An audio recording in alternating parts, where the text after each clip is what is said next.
Welcome to my channel. అందరూ ఎలా ఉన్నారు? బాగున్నారా? ఈరోజు మా ఇంట్లో బెండకాయ పులుసు కర్రీ చేస్తున్నాం. దానికి బెండకాయలు ఏమైనా కట్ చేసి పెట్టుకోండి.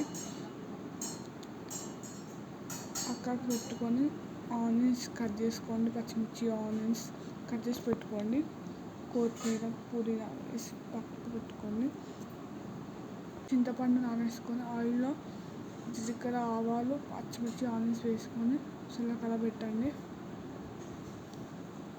అందులోకి చిటికెడు పసుపు వేసి అందులోకి మనం కట్ చేసుకొని పెట్టుకున్న బెండకాయలని వేసుకొని ఒకసారి బాగా కలపండి. కర్రీ మొత్తం చాలా టేస్టీగా ఉంటుంది. మీరు కూడా ట్రై చేయండి ఇంట్లో. ఒకసారి బాగా కలిపిన తర్వాత 5 minutes బాయిల్ చేయండి. చిటికెడు ఉప్పు కారం వేయండి. తర్వాత ఒకసారి కలిపేసిన తర్వాత అందులోకి చింతపండు రసాన్ని పోసుకోవాలి. ఒక 5 to 10 minutes బాయిల్ చేయాలి. దాన్ని కర్రీ మాత్రం చాలా బాగుంటుంది గైస్, మీరు ట్రై చేయండి.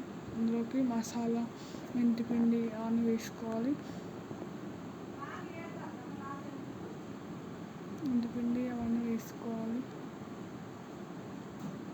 కొత్తిమీర మెంతిపిండి వేసి కొత్తిమీర ఒకసారి బాగా కలిపిన తర్వాత టేస్ట్ చూడండి. టేస్ట్ మొత్తం అదిరిపోయింది. కర్రీ మొత్తం రెడీ అయిపోయింది. కర్రీ మొత్తం చాలా బాగుంది. టేస్ట్ చూసాను. కర్రీ మొత్తం చాలా బాగుంది గైస్, మీరు ట్రై చేయండి. అన్నంలో బెండకాయ పులుసు వేసుకొని తింటున్నాను. Okay guys, thank you so much for watching. Bye bye.